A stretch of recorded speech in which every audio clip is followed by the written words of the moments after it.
Le 8 septembre 2006. Timaru, une ville côtière tranquille dans le sud de la Nouvelle-Zélande, où la vie s'écoule paisiblement et où les appels à la police se terminent presque toujours par quelque chose d'inoffensif. Ce soir-là, tout commençait exactement ainsi. À 19h42, un appel arrive au poste de police. En ligne, un adolescent, la voix tremblante, mais il essaie de parler clairement. Il signale qu'avec un ami, il est entré dans un hangar abandonné dans la zone industrielle. Et là, dans l'obscurité, il a entendu des bruits. Au début, on a pensé à un chat. Mais ensuite, non, il y a quelqu'un là-bas. Le répartiteur note l'adresse, transmet l'information à la patrouille la plus proche. Le quartier est vieux, d'anciens entrepôts, des ateliers, plusieurs bâtiments délabrés, des terrains envahis autour, une voie ferrée et une route sombre où les voitures passent rarement. Pour les habitants, ce hangar a toujours été une sorte de légende. Personne n'y entrait. Et depuis de nombreuses années, on pensait que des sans-abri vivaient à l'intérieur. La patrouille arrive en quelques minutes.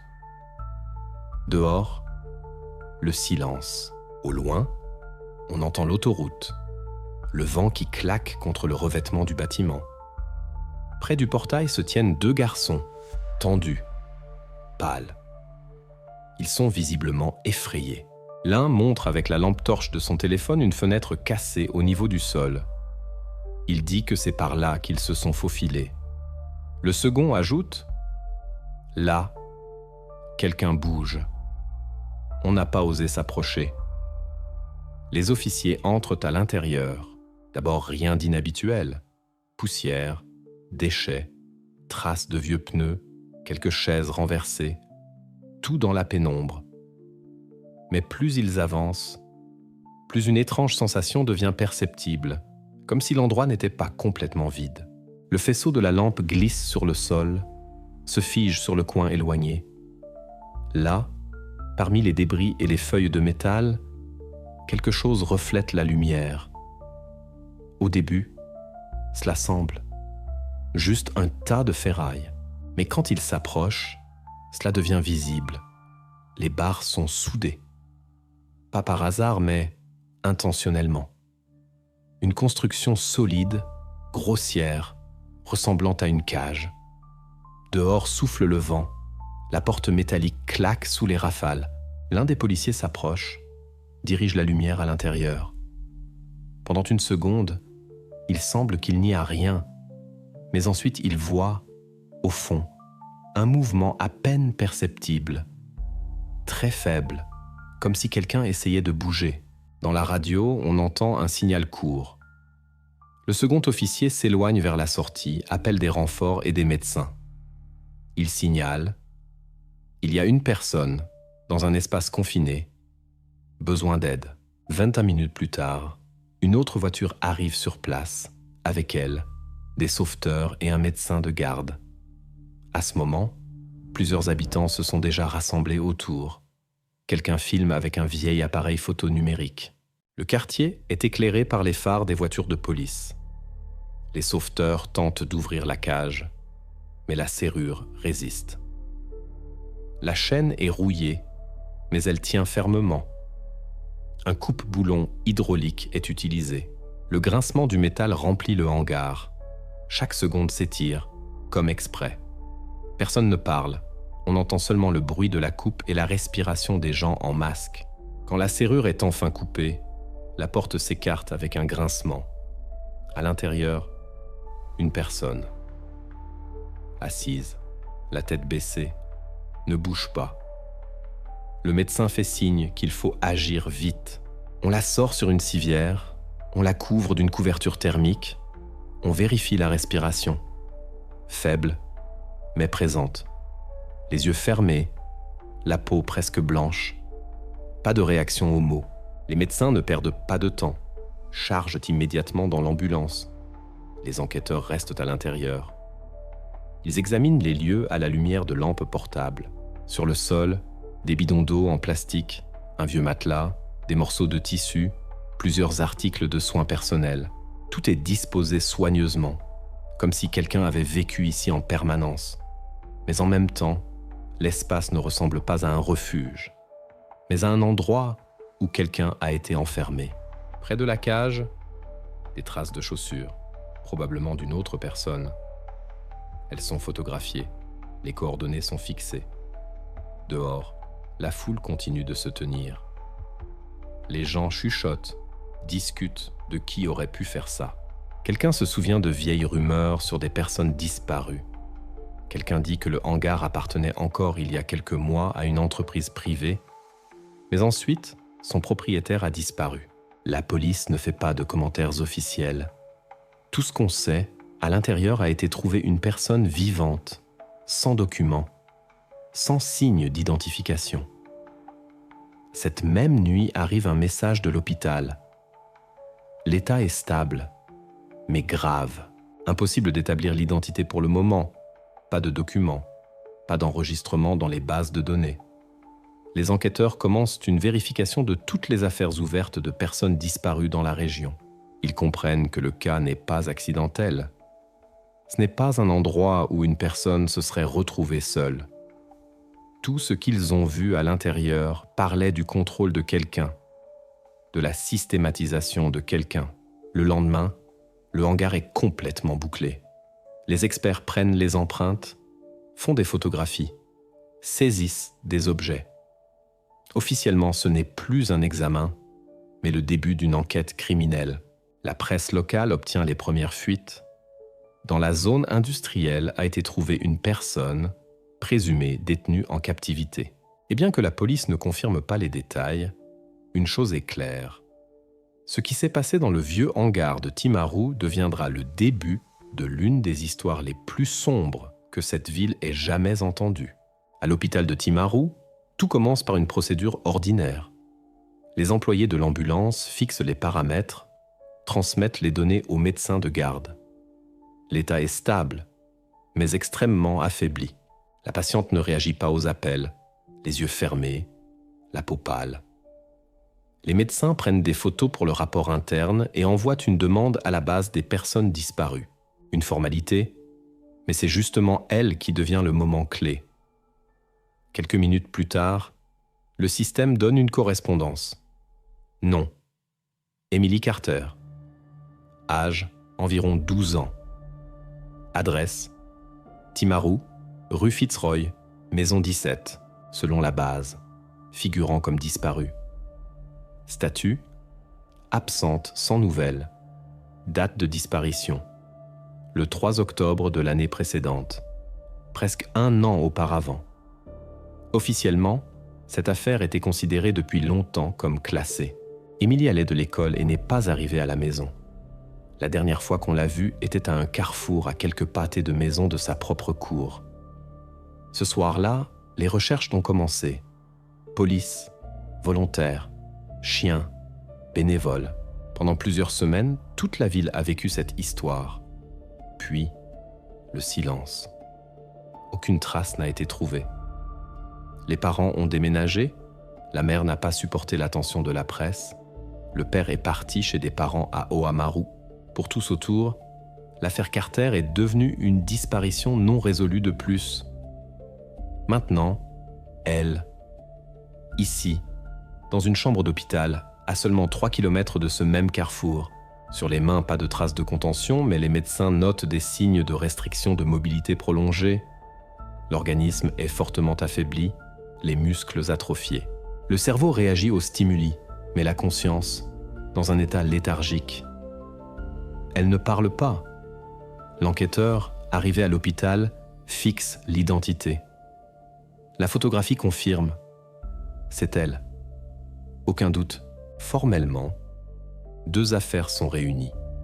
L'ancienne sur la disparition et la nouvelle sur la détention. Maintenant, c'est une seule enquête. Dans le rapport apparaît la première note. Victime établie. Les circonstances de la détention nécessitent une vérification. Lieu de découverte. Hangar abandonné dans la zone industrielle. Distance du lieu de disparition.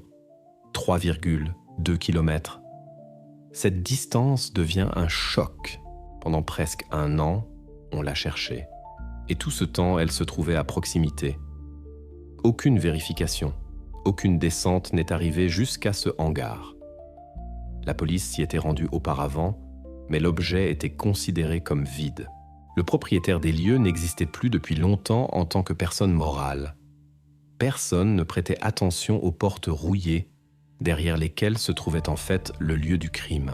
L'enquête obtient immédiatement une nouvelle ampleur. Le criminel n'a pas agi spontanément. Il a réussi à détenir une personne pendant des mois, assurant le minimum de conditions nécessaires. Eau, nourriture, chaleur. Tout cela parle d'une planification à long terme. Réflexion et contrôle. Ce n'est pas un hasard, pas une explosion d'agression. C'est un schéma.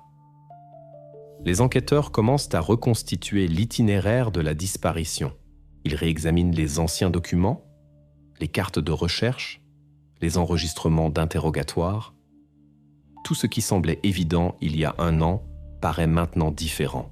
Si Ella a été trouvée dans le hangar, cela signifie que quelqu'un devait y venir régulièrement. Quelqu'un savait qu'elle était là. Quelqu'un s'occupait d'elle, la nourrissait, veillait à ce qu'elle reste en vie. Mais ces jours-là, quand elle a disparu, aucune caméra, aucun témoin n'a remarqué quoi que ce soit de suspect. Ni véhicule, ni visage inconnu dans le quartier. Même les voisins de la famille Carter assuraient que personne ne surveillait la maison. Maintenant, la police avait une nouvelle tâche. Non seulement comprendre comment Emily s'est retrouvée dans le hangar, mais établir ce qui lui est arrivé pendant 11 mois. Parce que celui qui est derrière tout cela, il vivait à proximité, parmi les rues familières, sous les fenêtres de ceux qui se croyaient en sécurité. Et s'il a réussi à se cacher si longtemps, cela signifie que tout ce qui est arrivé à Emily faisait partie de quelque chose de plus grand qu'un simple enlèvement. C'est à partir de ce moment que l'affaire cesse d'être une histoire de disparition et se transforme en enquête sur une détention systématique et froide, dans laquelle chaque détail, du choix du lieu à la serrure rouillée, avait une signification. Le dossier d'archives sur la disparition d'Emily Carter commence de façon sèche, comme des dizaines de documents similaires. Date, 3 octobre 2005. Lieu, Timaru, quartier West End. Heure du dernier contact, environ 16h10. La formulation est standard, mais derrière ces lignes se cache une histoire qui à ce moment-là semblait absolument ordinaire. Emily rentrait chez elle après l'école. Une journée de printemps ordinaire qui ne se distinguait en rien des précédentes. Ce lundi-là, il pleuvait légèrement, la route brillait d'humidité et les rues étaient pleines de gens. Après les cours, les enfants se dispersaient chacun de son côté, certains vers le centre, certains au parc. Certains rentraient simplement chez eux. Emily empruntait toujours le même chemin, le long de la rue principale, puis par un petit carrefour devant la pharmacie et encore 2 pâtés de maison jusqu'à sa maison. Elle avait parcouru ce chemin des centaines de fois. Le quartier était considéré comme sûr. Beaucoup se connaissèrent de vue. Personne ne pouvait imaginer que ce jour-là, quelque chose tournerait mal. La dernière fois qu'Emily a été vue par sa camarade de classe, Lisa Murray. Les filles sont sorties ensemble de l'école à 15h58. Elles parlaient d'un contrôle, discutaient du week-end à venir. À un moment donné, au carrefour, Emily a dit qu'elle continuerait seule. La maison était littéralement au coin de la rue, moins de 5 minutes à pied. En guise de revoir, elle a fait un signe de la main et a tourné dans la rue Fitzroy. C'est tout. C'est là que son itinéraire s'interrompt. La distance, environ 200 mètres, ce n'est même pas une vraie rue, mais un court segment entre 2 passages. Le long, des clôtures soignées, des buissons, quelques vieux érables, quelques bancs. Toutes les fenêtres des maisons donnent directement sur la route, donc disparaître ici, c'est impossible. Mais ce jour-là, personne n'a vu qu'elle était passée dans cette rue. Ni les résidents, ni les passants occasionnels. Au début, les parents ne paniquent pas. La mère a décidé qu'Émilie aurait pu passer chez une amie, puis au magasin, un retard habituel. 1 heure plus tard, quand le téléphone ne répondait pas, elle a commencé à appeler les amis, les professeurs, les voisins. Personne ne l'avait vue. 2 heures plus tard, elle a appelé la police. L'agent de service a pris la déclaration, la classant comme absence temporaire. Selon les instructions, les recherches actives ne commencent qu'après 24 heures, s'il n'y a pas de nouvelles données. Mais on n'a pas attendu. Dès le soir, les premiers volontaires ont parcouru le quartier, avec des lampes torches, avec des chiens, vérifiant chaque ruelle. La nuit, sans résultat. Le matin, la police mobilise les maîtres chiens, inspecte les cours les plus proches, les terrains vagues, la zone côtière. Ils installent à des barrages, interrogent les conducteurs, inspectent les égouts. Rien. Le 3e jour, on trouve le sac à dos. Il est découvert par un concierge qui ramasse les déchets près du magasin au coin. Le sac à dos était posé soigneusement, légèrement recouvert de poussière, comme si on l'avait posé là exprès. À l'intérieur, des manuels, une bouteille d'eau, quelques barrettes. Tout propre, non endommagé. Pas de traces de lutte, ni de saleté, ni d'empreintes de mains étrangères. La police photographie la découverte, la décrit comme objet sans signe de caractère violent. À ce moment-là, personne ne réalisait à quel point c'était étrange. Après cela commence une opération de recherche à grande échelle. Pendant plusieurs jours à Timaru, les sirènes ne se sont pas tues. Dans les boisés et dans la zone industrielle se trouvaient des tentes de sauveteurs. Les volontaires ratissaient le terrain par secteur. Environ 100 personnes ont participé aux recherches. La ville a été divisée en carrés. On vérifiait chaque hangar, chaque garage, chaque sous-sol. Résultat, 0. Progressivement, l'enthousiasme s'estompe. Après 2 semaines, les recherches officielles sont repliées. L'affaire passe dans la catégorie ouverte, mais sans mesures actives. De la famille, on prend des échantillons d'ADN, des photographies, des effets personnels. Dans le rapport apparaît la phrase « Probabilité de départ volontaire absente, signe d'impact criminel non établi ». La police examine 3 versions : accident, fugue, enlèvement. Mais chacune d'elles s'effondre à la moindre vérification. L'accident est exclu. Ni dans les étendues d'eau, ni dans les falaises, ni dans les fossés il n'y a de traces. La fugue est impossible. Émilie n'avait avec elle ni argent, ni documents, ni même de vêtements de rechange. L'enlèvement, la version la plus inquiétante. Mais pas de preuves. Presque pas de caméras dans le quartier. Pas de témoins non plus. 1 mois plus tard, l'attention des médias faiblit. Les reporters partent. La ville revient à sa vie habituelle. À l'école, son nom a longtemps résonné dans les conversations. Mais progressivement, on a cessé de parler de l'affaire à voix haute. Ne sont restées que des formulations vides dans les archives et quelques dizaines de pages de procès-verbaux avec les mêmes réponses. N'est pas vu, n'est pas entendu, n'est pas remarqué. L'enquête arrive dans une impasse. Toutes les forces sont consacrées à la vérification de fausses pistes. La police passe des semaines à interroger, analyser des téléphones, faire des voyages dans les villes voisines. Chaque nouvelle version se termine par rien. Après quelques mois, l'affaire refroidit, effectivement. Dans le dossier avec les documents ne reste que la photographie d'Émilie souriante, la dernière, prise dans la cour de l'école. À ce moment-là, personne ne pouvait imaginer que tout ce temps, elle se trouvait littéralement à proximité. À quelques kilomètres de la maison, dans un hangar sombre, derrière des portes rouillées. Et que près d'1 an plus tard, un appel fortuit d'adolescents du même quartier relancerait le mécanisme de l'enquête. Maintenant non plus sur une disparition, mais sur un crime soigneusement planifié, auquel il serait bien plus difficile de revenir. Quand la police est revenue au hangar 24 heures après l'appel, le lieu ne ressemblait plus à ce qu'il était dans les premières heures. Les enquêteurs ont soigneusement inspecté le territoire, fixé les limites, installé une clôture. Maintenant, c'était officiellement considéré comme le lieu du crime. Toute l'attention, à chaque mètre carré. Vieux murs de briques, poutres métalliques rouillées, plâtres effondrés, traces de suie et de vieilles peintures. Sur le sol, poussière, copeaux, traces de chaussures, empreintes de roues, probablement d'un chariot de construction.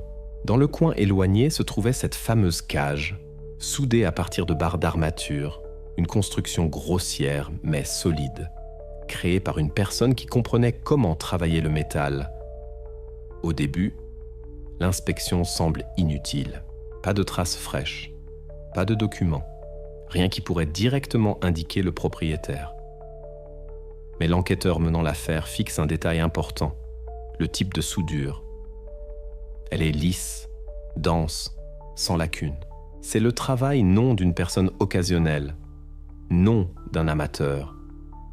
Une telle soudure est faite par un professionnel. La principale piste à ce moment-là, le bâtiment lui-même. Dans les documents de l'ancienne affaire sur la disparition d'Emily, le hangar ne figurait pas du tout. Il n'a été vérifié ni lors de la première, ni lors de la deuxième étape des recherches. À l'époque, ce lieu n'entrait tout simplement pas dans le rayon de la zone de recherche. C'est pourquoi maintenant, près d'1 an plus tard, les enquêteurs commencent par le plus évident, la question de la propriété. Qui est le propriétaire, qui avait accès, qui pouvait entrer ici, et surtout, qui avait la capacité technique de construire une telle structure? Sur demande au cadastre foncier, on établit rapidement, le hangar fait partie de l'ancienne conserverie, fermée en 1998. Pendant plusieurs années, le territoire est resté abandonné, puis a été vendu à un particulier. Les documents montrent un nom, Arthur Finch, habitant du même quartier, 43 ans. Profession, soudeur. Cette coïncidence suscite immédiatement l'intérêt. La police vérifie comment exactement il était lié à l'usine. Il s'avère que Finch y travaillait auparavant. Il s'occupait de la réparation d'équipements. Après la fermeture de l'entreprise, il a acheté une partie du territoire à bas prix, utilisant les locaux pour stocker des outils et de la ferraille. La dernière activité officielle sur l'objet, plus de 3 ans auparavant. Aucun paiement de taxes, aucun locataire enregistré.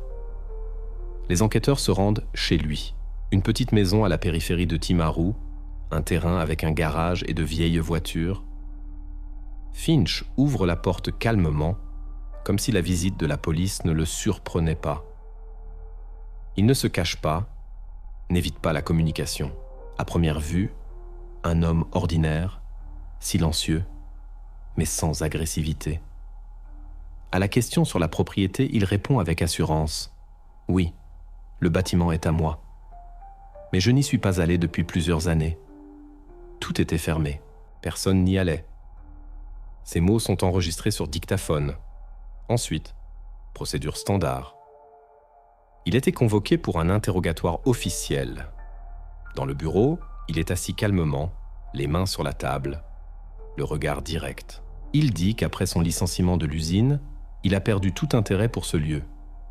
Au début, il louait une partie à un ami pour un entrepôt, puis il a simplement fermé les portes. Il affirme qu'il a perdu les clés depuis longtemps et qu'il n'a aucune idée de qui aurait pu utiliser les locaux. Les enquêteurs notent tout dans le procès verbal. L'alibi qu'il déclare est clair. Le jour de la découverte, il était chez lui. Les voisins peuvent confirmer. Au moment de la disparition d'Emily, en service dans une ville voisine, ces mots sont faciles à vérifier. Et pourtant le simple fait, un soudeur qui possède un hangar à l'intérieur duquel se trouve une structure métallique complexe, fait que l'enquête ne lâche pas cette piste. Dans le rapport technique, les criminologues indiquent la cage a été fabriquée à partir d'un matériau qui correspond par type à celui qui était stocké dans l'entrepôt de l'ancienne usine. La marque d'acier, identique, mais pas de preuve directe que c'est précisément Finch qui a travaillé avec ce métal pour l'instant. À ce stade, l'enquête agit avec prudence. Officiellement, Arthur Finch n'est qu'un témoin. Mais son nom est déjà inscrit dans la première ordonnance d'interrogatoire et figure dans le rapport sur la reprise de l'enquête. Maintenant, dans les documents de l'affaire, apparaît une nouvelle ligne. Personne potentiellement liée au lieu de découverte. La profession correspond à la nature de la construction fabriquée. Ce moment devient le point à partir duquel l'histoire commence à se développer en profondeur. Parce qu'ensuite, les enquêteurs devront vérifier si le hangar était vraiment abandonné, comme l'affirme Finch. Et sinon, qui d'autre aurait pu y accéder et pourquoi personne n'a remarqué que ce lieu était utilisé pendant des années pour détenir une personne? Ainsi commence une nouvelle phase de l'affaire, quand chaque pas, chaque trace trouvée et chaque soudure métallique peut soit innocenter Arthur Finch, soit lier son nom pour toujours à ce hangar. Le lendemain de l'interrogatoire, les criminologues retournent au hangar pour effectuer un examen répété. Maintenant, la tâche, non seulement fixer le lieu, mais comprendre qui et quand l'a utilisé. L'atmosphère à l'intérieur reste aussi oppressante. Lumière terne à travers les fenêtres poussiéreuses, rouille sur le métal, odeur d'humidité et de vieux fer. Mais lors du deuxième passage commencent à apparaître des détails qui, lors du premier, ont été manqués. Près de la cage, on trouve des chutes de barres d'armature. Certains morceaux, du même diamètre et alliage que la structure elle-même. Sur le sol, traces de soudure, taches brûlées sur le béton. Cela signifie une seule chose. La cage a été assemblée ici et non apportée toute faite. Sur l'établi, couvert d'une épaisse couche de poussière, se trouvent des outils, une brosse métallique, un vieux casque de soudeur, des morceaux de fil. Tout cela ne ressemble pas à des déchets occasionnels. Le travail a été effectué méthodiquement, avec des calculs précis. Ce n'est pas une improvisation, mais une préparation réfléchie. Quand les experts commencent à déblayer l'amas près du mur, sous une feuille de contreplaqué, ils trouvent un petit sac en plastique avec des papiers. Parmi eux, un ticket de caisse ordinaire. Il est décoloré, mais la date est encore lisible. 21 septembre 2005. Vendeur. Magasin de matériaux de construction au centre de Timaru. Dans la liste des achats, barres d'armature, électrodes de soudage, gants de protection. À première vue, un ensemble ordinaire pour quelqu'un qui travaille avec le métal. Mais la coïncidence est trop précise pour être ignorée. Les enquêteurs font immédiatement une demande au magasin. Ils gardent l'espoir que pour ce jour-là, les enregistrements vidéo sont conservés. Pour les affaires ordinaires, de telles images donnent rarement quelque chose, mais ici, tout est différent. Si le ticket est vraiment lié au hangar, cela pourrait devenir la clé de tout le schéma. Un jour plus tard, le magasin transmet les archives.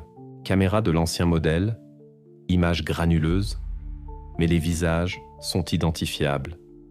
Sur l'enregistrement, on voit comment à la zone de caisse s'approche un homme en vêtements de travail avec un col gris et une casquette. Il pose sur le comptoir des tiges métalliques, paie en espèces et sort. Quand l'enregistrement est arrêté sur un arrêt sur image, aucun doute ne subsiste. C'est Arthur Finch. Son profil correspond, la démarche est reconnaissable. L'heure de l'achat, exactement 2 semaines avant la disparition d'Emily. Précisément cette période coïncide avec la période où, selon l'estimation des experts, la cage a été assemblée et installée dans le hangar. Maintenant, l'enquête a non seulement des suppositions, mais une confirmation matérielle. Finch a menti lors de l'interrogatoire. Il disait qu'il n'était pas allé au hangar depuis plusieurs années, mais l'enregistrement de la caméra et le ticket trouvé prouvent le contraire. Il n'était pas simplement là. Il préparait tout à l'avance. Cela change complètement le cours de l'affaire. Les criminologues établissent un rapport. Il y est indiqué en détail. Les matériaux trouvés dans le hangar correspondent par marque et taille à ceux qui ont été achetés selon le ticket. Même les petits défauts sur les tiges correspondent à la forme de coupe fixée sur le lieu. La signature du caissier en bas du ticket confirme l'authenticité du document. Le soir du même jour, Arthur Finch est arrêté à nouveau, maintenant non plus comme témoin. Il est amené au poste. Il ne résiste pas, mais se tait. Le procès verbal fixe la formulation officielle. Arrêté sous suspicion de détention illégale d'une personne et de préparation préméditée du lieu du crime. Pour les enquêteurs, c'est un moment décisif. Maintenant, ils savent que tout ce qui s'est passé n'était pas un hasard, n'était pas une action impulsive. C'était une préparation, précise, vérifiée, planifiée à l'avance. Et si la cage a été assemblée 2 semaines avant la disparition d'Émilie, cela signifie que le crime a été pensé dans les moindres détails. À partir de ce moment, l'enquête cesse d'être la recherche d'un ravisseur occasionnel. Elle se transforme en analyse d'un schéma soigneusement pensé, où chaque pas avait un but et chaque trace a été laissée consciemment. Devant les enquêteurs attendait la vérification des motifs de Finch. Et c'est là que commencera la vraie lutte entre ce qu'il dira et ce que les preuves ont déjà démontré. Après l'arrestation d'Arthur Finch, l'enquête se heurte à un nouveau problème. Les preuves directes existent, la structure soudée, le ticket, la vidéo du magasin. Tout indique que c'est lui qui a préparé le hangar et était responsable de ce qui se passait à l'intérieur. Mais l'essentiel n'est pas clair. Pourquoi ? Finch n'avait pas de casier judiciaire, n'était pas inscrit, vivait seul, n'avait été remarqué dans aucun conflit.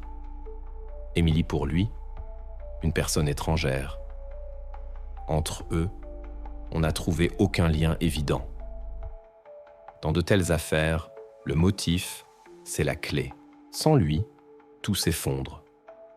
Les enquêteurs commencent à creuser plus profond.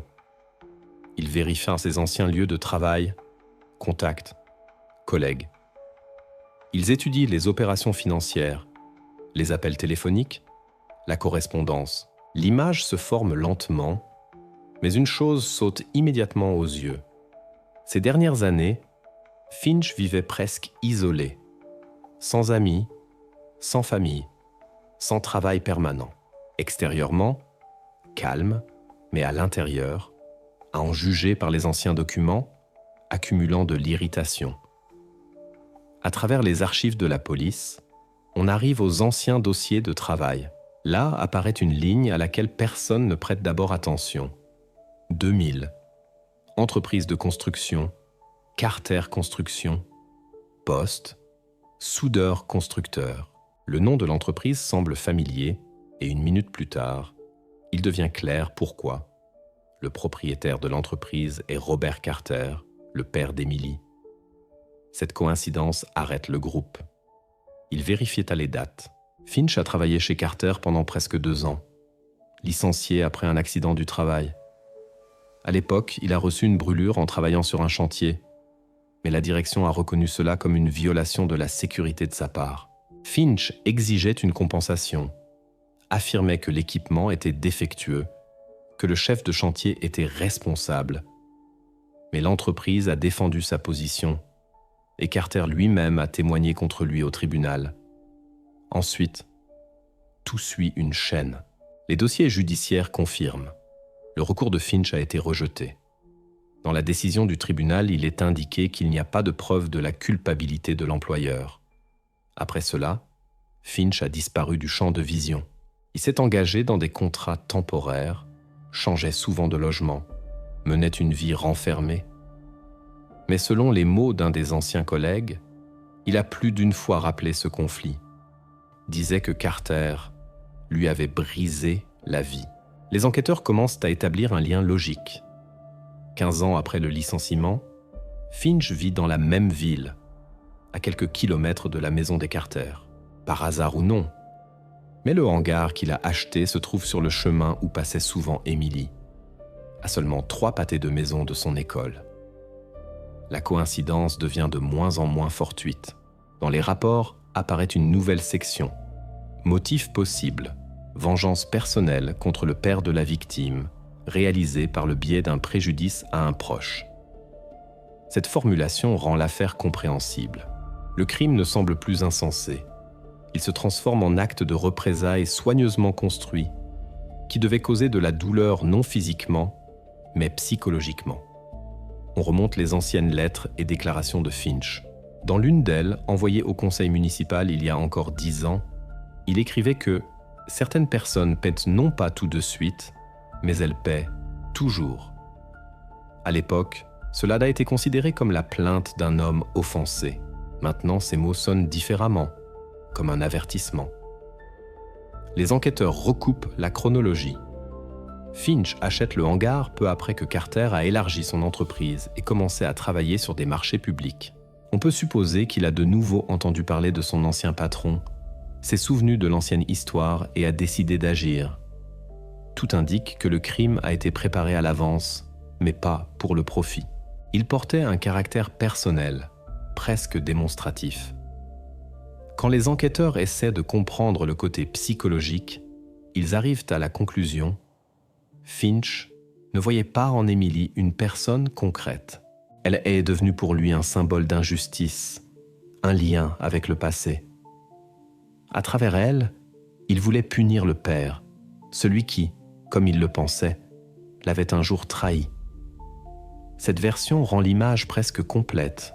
Pour la première fois, l'enquête a une logique claire.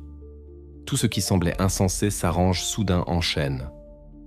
Le hangar, ce n'est pas simplement un lieu de détention.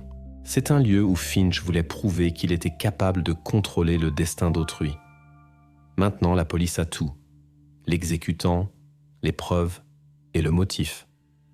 L'affaire cesse d'être une énigme de disparition.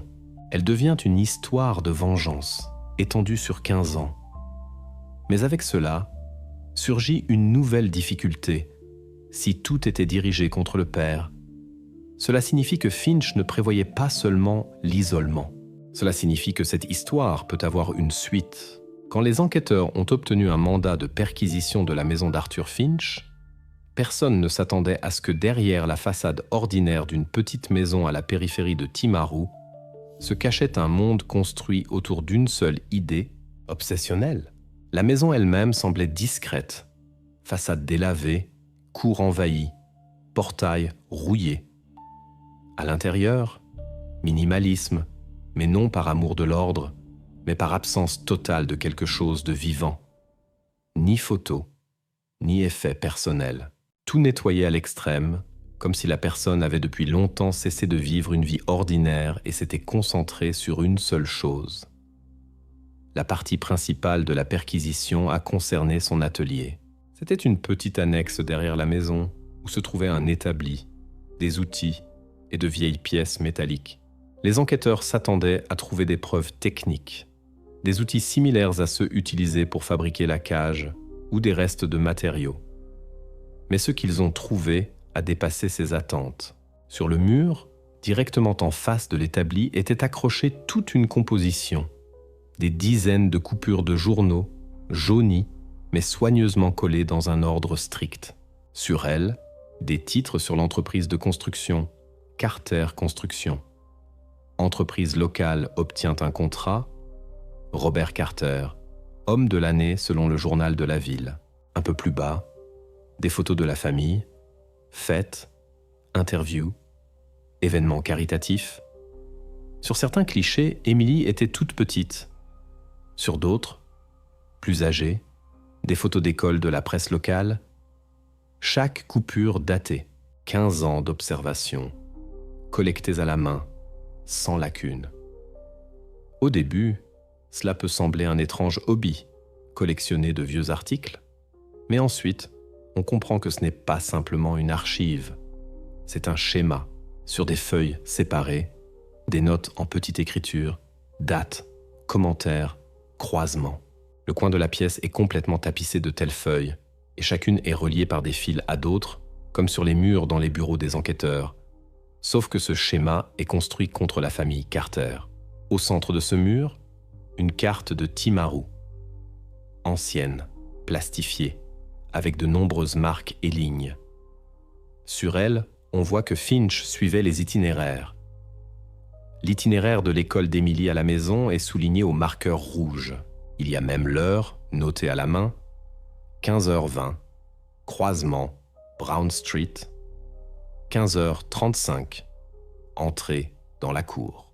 À côté est soigneusement collé un imprimé de l'emploi du temps scolaire et des notes, avec les numéros de bus passant par son quartier. Tout cela ressemble à un plan d'observation, construit pas à pas. Sur le bureau de travail, on trouve un vieil appareil photo et plusieurs clés USB. Lors de la vérification, des dizaines de clichés, pris de loin. La maison des Carter, la rue, le bâtiment de l'école. Pas une seule image de caractère occasionnel, tout systématisé. Chaque photo signée et datée. Certaines d'entre elles prises quelques mois avant la disparition d'Emily. Quand les opérationnels décrivent tout cela dans le procès-verbal, il devient évident. Il ne s'agit pas simplement d'une explosion momentanée de colère. C'est une obsession, étendue sur des années. Finch n'avait pas oublié le passé. Il couvait l'idée de vengeance longtemps, observant, construisant les détails, planifiant. Tout ce qui s'est passé dans le hangar était le résultat non d'une impulsion, mais d'un calcul froid. Les criminologues notent encore un détail. Sur l'étagère se trouvait un vieil album, sur la couverture duquel rien, sauf un chiffre, 2000. À l'intérieur, des coupures de documents, des imprimés mentionnant le procès entre lui et Robert Carter. Sur la dernière page, une photo de la maison des Carter avec l'inscription « Justice ». À ce moment, l'enquête cesse définitivement de douter. Finch ne se vengeait pas simplement, il vivait pour cela. Tout ce qu'il faisait, le travail, le hangar, la collecte de matériaux, était soumis à une seule idée. Sa vengeance s'est transformée en un programme obsessionnel dont il n'y avait pas d'issue. La police établit le procès-verbal de perquisition. Dans celui-ci, les découvertes clés, cartes, photographies, coupures, documents, chaque chose confirme. Le crime n'était pas occasionnel, mais le résultat d'une persécution de plusieurs années. Maintenant, le motif de vengeance se transforme en obsession prouvée.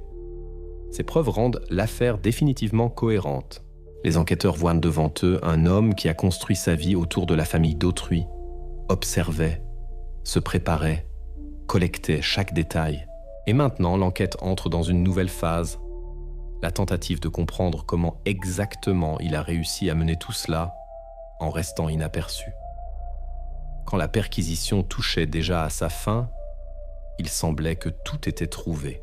Cartes, coupures, photographies. Tout cela construisait un schéma compréhensible, confirmant sa culpabilité.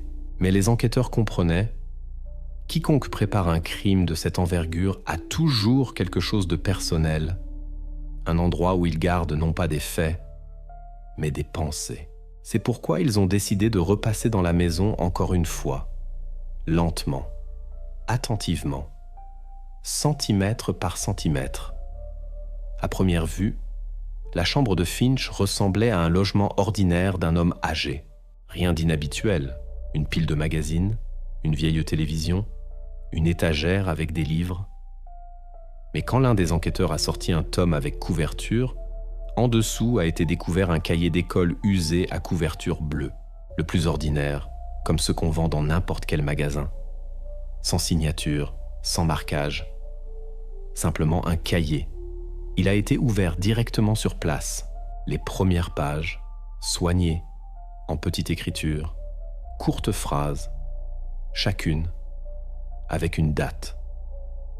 Au début, septembre 2005. Cette même date quand Emily a disparu. Ni introduction, ni explication.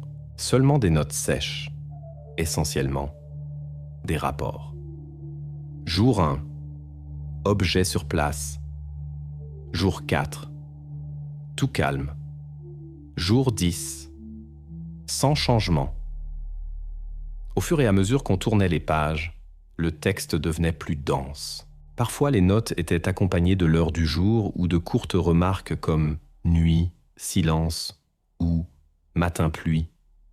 Tout écrit de la même écriture, clairement, presque sans correction. Les psychologues diront plus tard qu'une telle manière reflète une froideur et un contrôle particulier. Il n'écrivait pas sur lui-même, n'exprimait pas d'émotion. ne fixait pas de doute. Il enregistrait simplement des faits, comme s'il menait une observation d'un objet et non d'une personne vivante. À chaque nouvelle page se créait une impression de plus en plus oppressante. Jour 45. Première nourriture. Jour 70. Sans réaction. Jour 120. Tout sous contrôle. Jour 320. Calme.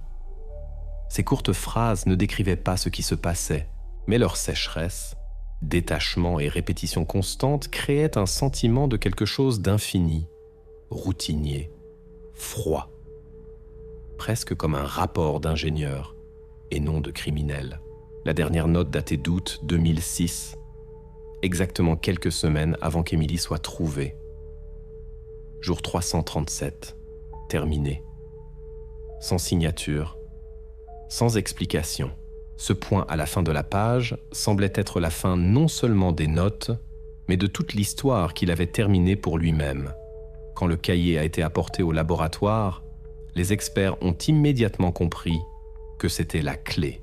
Tout le reste, des preuves indirectes, mais ce cahier décrivait le processus même de détention, sans détail, mais avec une chronologie parfaite. Pour la première fois, l'enquête obtenait un document où les événements étaient fixés par l'exécutant lui-même. A commencé l'expertise graphologique. L'écriture a été comparée avec les notes dans son livret de travail, les témoignages dans les procès-verbaux, les signatures sur les tickets, correspondance, 100%. Tout, de l'inclinaison des lettres aux particularités de connexion des traits. Cela a officiellement confirmé que les notes appartiennent à Arthur Finch. Pour l'enquête, ce moment est devenu décisif. Maintenant, sa culpabilité n'était pas simplement une supposition, pas un ensemble de preuves, mais une réalité documentée. Le cahier se transformait en aveu direct, même sans mot de repentir. L'enquêteur qui menait les interrogatoires dira plus tard que ce document produisait une impression plus forte que n'importe quelle photographie du lieu du crime.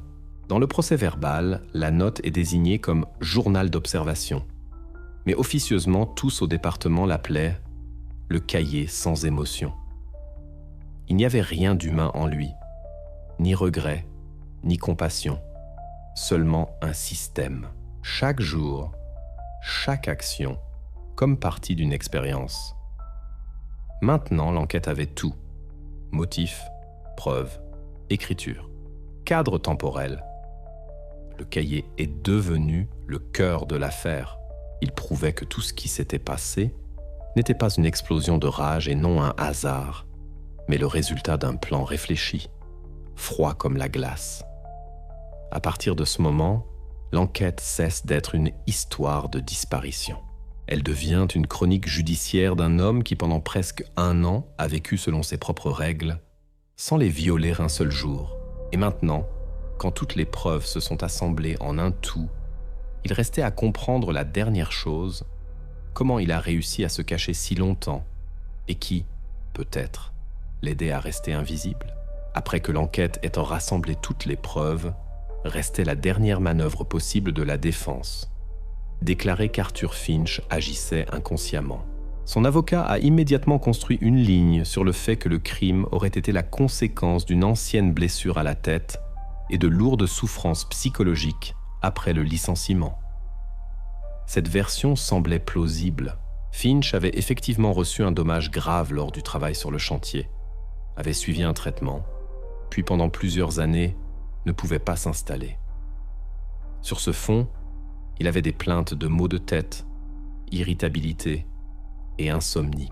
Mais pour qu'une telle version fonctionne au tribunal, il fallait prouver une chose, qu'au moment du crime, il ne comprenait pas ce qu'il faisait. Pour cela, une expertise psychiatrique judiciaire a été ordonnée. Il a été envoyé à la clinique de l'hôpital de Christchurch, où de tels cas sont étudiés de manière complexe, avec la participation de psychiatres, neurologues et analystes comportementaux. Les experts ont commencé par analyser sa biographie. Ils ont étudié les dossiers médicaux, les anciennes notes de médecins, les témoignages d'anciens collègues et voisins. Ensuite, l'écriture, les notes du cahier, la manière de parler lors des interrogatoires. Tout cela se composait en un portrait psychologique assez cohérent. Finch était renfermé, méfiant, enclin aux longues ruminations de griefs et conflits. Il pouvait pendant des années repasser la même situation, y revenant mentalement encore et encore. Le diagnostic posé par les médecins sonnait comme « trouble de la personnalité paranoïaque avec traits obsessionnels prononcés ». Cela signifie qu'une personne a une méfiance accrue, des idées fixes et une tendance obsessionnelle au contrôle. Pour Finch, cela s'est manifesté dans l'obsession de la famille Carter, dans ses murs tapissés d'articles et de schémas, dans les notes soignées, presque mécaniques. Cependant, une distinction avait une importance décisive. Le trouble de la personnalité, ce n'est pas une psychose. Ce n'est pas une perte de contact avec la réalité. De telles personnes peuvent agir rationnellement, comprendre les conséquences de leurs actes et les planifier. Les experts ont mené avec Finch une série de tests. Aux questions, il répondait calmement, logiquement, sans signe de confusion. Quand on lui posait des questions sur les événements de la dernière année, il ne niait pas les faits, mais en parlait de manière détachée, comme s'il décrivait une expérience et non un crime. Une attention particulière a été accordée à son cahier. Les analystes ont noté que les notes y sont systématisées, qu'il n'y a pas de chaos propre à un état de psychose. Chaque phrase est vérifiée. Les dates sont strictement dans l'ordre. Cela témoignait non d'une perte de raison, mais d'un niveau extrême de contrôle et de calcul. Il savait ce qu'il faisait et fixait ce qui se passait pour lui-même suivre le cours des événements.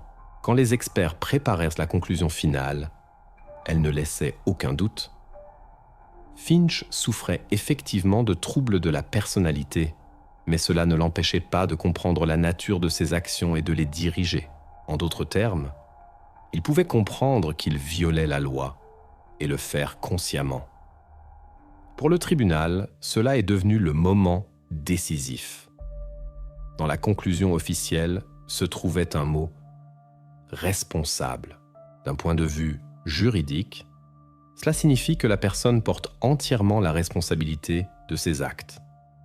Toutes les discussions sur la blessure et l'ancienne offense ont cessé d'avoir de l'importance. L'avocat a tenté de contester la conclusion, mais la commission était composée de 3 experts indépendants et leurs opinions coïncidaient.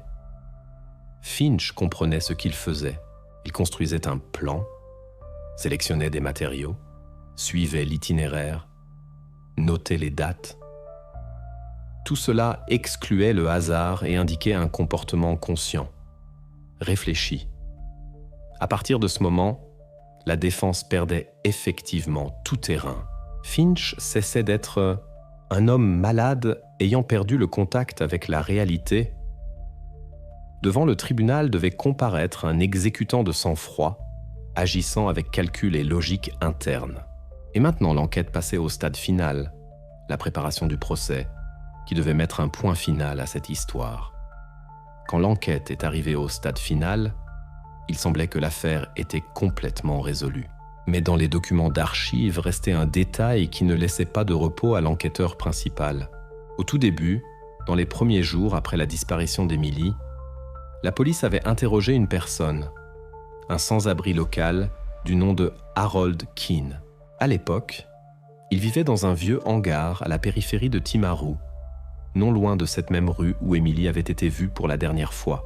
Il avait été arrêté parce que des témoins affirmaient, la veille de la disparition, quelqu'un qui lui ressemblait traînait près de l'école et des poubelles.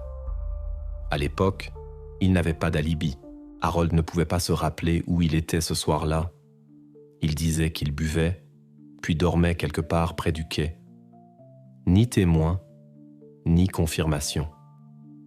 Mais contre lui, on n'a trouvé ni preuve directe. Après plusieurs interrogatoires, il a été relâché, mais la mention de sa participation est restée dans le dossier.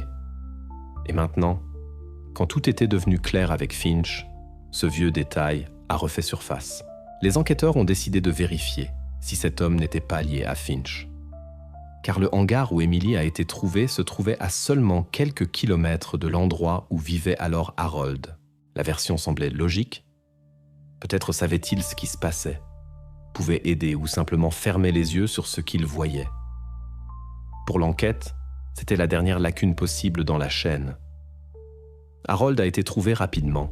Il vivait toujours non loin de la zone industrielle, collectait de la ferraille et travaillait à des petits boulots occasionnels. Cette fois, son interrogatoire s'est passé calmement.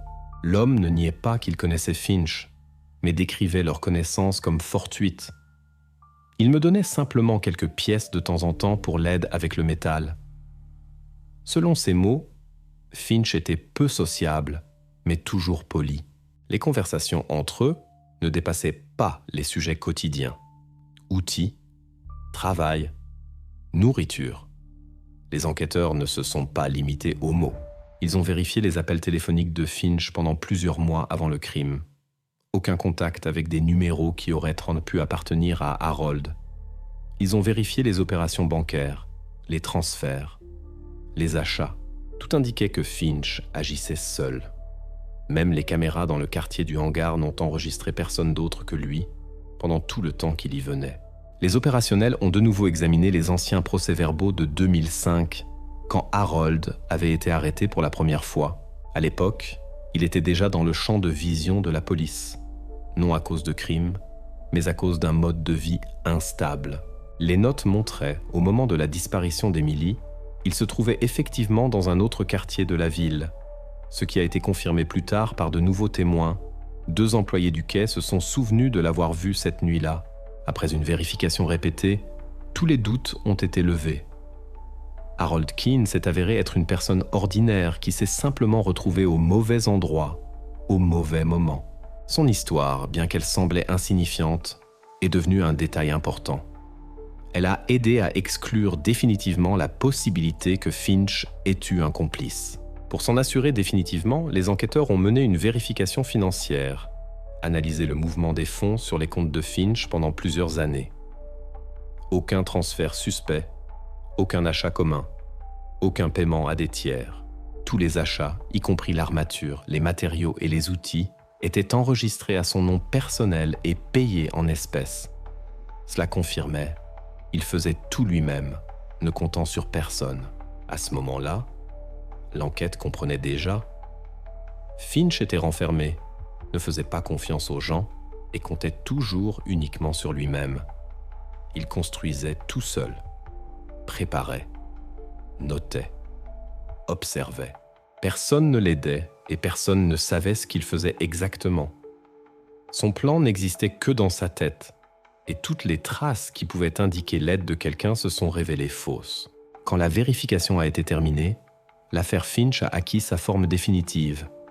Toutes les versions secondaires, doutes et suspects alternatifs ont été officiellement exclus.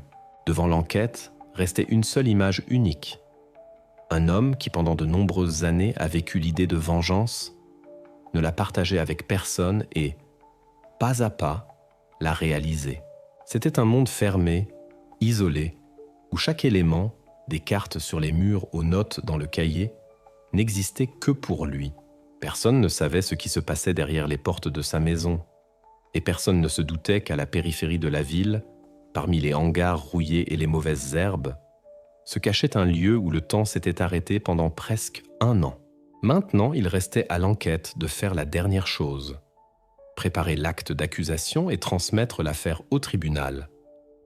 Tout le reste était déjà au-delà de l'enquête.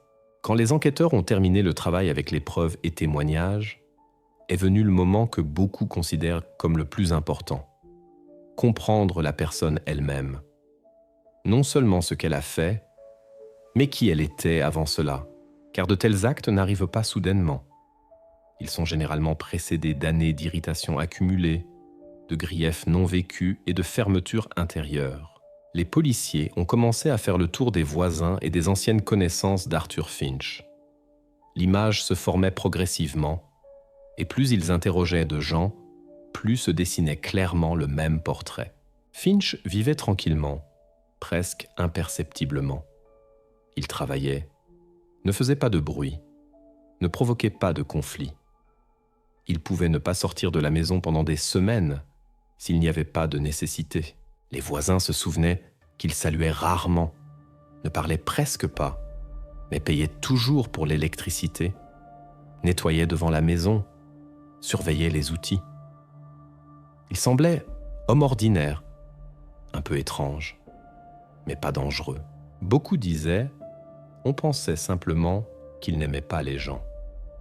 Certains le considéraient Sheikh comme excentrique, d'autres comme introverti, renfermé. Personne ne percevait cela comme un signe inquiétant. Dans une petite ville, de tels comme lui, il y en avait pas mal, d'anciens ouvriers ayant perdu leur travail après la fermeture de l'usine, vivant de manière renfermée, seuls. Personne ne pouvait imaginer que derrière ce silence se cachait une autre vie. Une vie dans laquelle chaque malentendu passé se transformait en guerre intérieure. L'un des premiers à avoir raconté les étrangetés de Finch était le voisin de la rue, un homme âgé du nom de Ray Morgan. Il s'est souvenu d'une histoire d'il y a 5 ans. À l'époque, Ray avait accidentellement touché avec sa voiture le rétroviseur latéral de la camionnette de Finch en se garant près de sa maison. Le dommage était minime, mais Finch l'a perçu comme une insulte personnelle.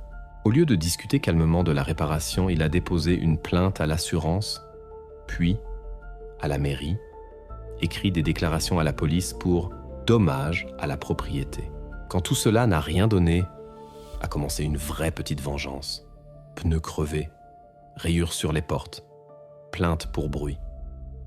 Ray a raconté que ce conflit a duré presque 2 ans. Il ne criait pas, ne hurlait pas, il agissait simplement, froidement, méthodiquement.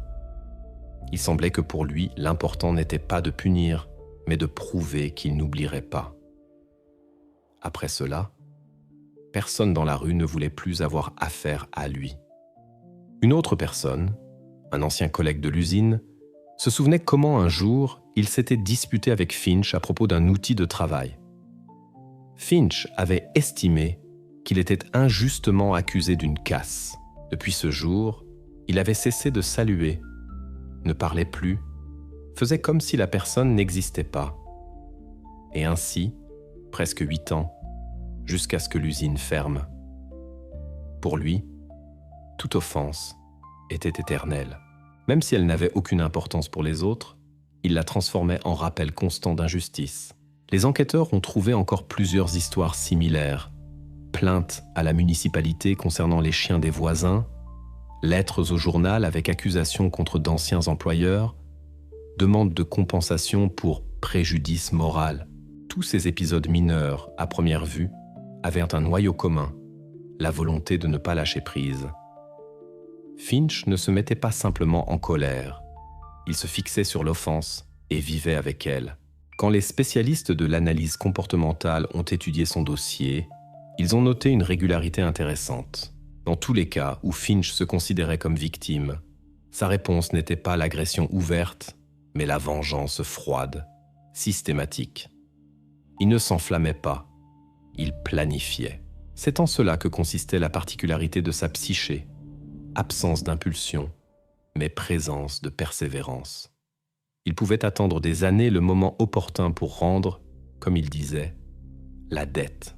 Sur ce fond, le conflit avec Robert Carter, propriétaire de l'entreprise de construction, cessait de ressembler à une exception. Au contraire, il est devenu la continuation logique de tout ce que Finch faisait avant. Seulement cette fois, l'ampleur était différente. La perte du travail, la défaite judiciaire, la moquerie des collègues, tout cela pour lui est devenu non simplement une offense, mais un point de non-retour. Il percevait cela comme une humiliation personnelle qu'il fallait corriger. Maintenant, les enquêteurs comprenaient. La vengeance n'est pas apparue soudainement. Elle mûrissait pendant des années, se nourrissait de petites offenses et de la conviction intérieure que le monde était contre lui. Finch n'était pas un fou dans le sens habituel. Il ne savait simplement pas pardonner. Pour lui, c'était une faiblesse, une trahison envers lui-même. Le portrait psychologique établi dans le cadre de l'affaire sonnait presque comme un verdict. Personnalité renfermée, sujette aux idées obsessionnelles, avec un sentiment accru de justice, une responsabilité exagérée et une incapacité totale à lâcher le passé. Pour de telles personnes, la vengeance devient une forme d'existence. Un tel comportement expliquait beaucoup et pourquoi il s'était préparé si longtemps et pourquoi il ne partageait ses plans avec personne. Pour lui, cela ne ressemblait pas à un crime. C'était une restauration de l'équilibre, ce qu'il considérait comme la justice. Quand les interrogatoires de témoins se sont terminés, l'enquête avait l'image complète. Arthur Finch n'était pas un monstre venu de nulle part. Il était un homme qui, pas à pas, avait construit autour de lui un monde fait d'offenses, de peur et de contrôle. Et quand ce monde s'est effondré, il a simplement exécuté de manière conséquente ce qu'il considérait depuis longtemps comme son devoir. À partir de ce moment, l'enquête cesse d'être seulement une histoire de crime. Elle se transforme en recherche sur comment une personne ordinaire, vivant à côté, peut lentement et silencieusement se transformer en dangereuse. Et maintenant, il ne restait à l'enquête qu'une chose, montrer tout cela au tribunal. Au moment où l'enquête est arrivée au stade final, il ne restait plus de zone d'ombre dans l'affaire. Tout avait été vérifié, recoupé, vérifié jusqu'à la dernière date. Mais il restait une chose, entendre enfin cela de lui-même. Arthur Finch restait silencieux. Il était assis au centre de détention provisoire depuis déjà plusieurs semaines, ne niant rien, mais ne reconnaissant rien non plus. Ses interrogatoires se terminaient de la même façon. Réponse monosyllabique, longue pause, regard sur la table. Il semblait qu'il n'entendait pas les questions ou simplement ne voyait pas de sens aux réponses. C'est précisément pour cette raison que l'enquêteur Hayden Jones a décidé de mener l'interview finale, décisive, non pour les témoignages. Les preuves étaient de plus que suffisantes, mais pour comprendre si Finch réalisait l'ampleur de ce qui avait été fait. Cet interrogatoire n'était pas spontané. Il s'y préparait soigneusement, réfléchissait à chaque détail. Dans la pièce, on n'a pas invité de témoin, on n'a pas allumé le dictaphone tout de suite. Tout devait avoir l'air calme. Hayden comprenait.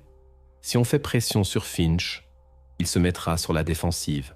Mais si on construit une conversation, il y a une chance qu'il parle.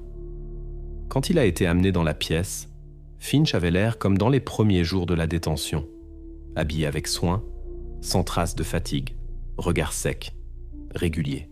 Il s'est assis, a posé les mains sur la table, s'est redressé. Devant lui, une pile de dossiers, épaisse, lourde, et chacun d'eux contenait des preuves. Hayden a commencé sans introduction. Il déposait les documents un par un. D'abord, l'impression de la caméra de surveillance du magasin où était enregistrée sa camionnette. Puis, la carte de l'itinéraire où était clairement marqué le mouvement du véhicule de la maison de Carter à la zone industrielle. Ensuite, les photos de la maison de Finch. Le mur avec les coupures, le cahier, les copies de lettres, schémas, même les plans dessinés à la main.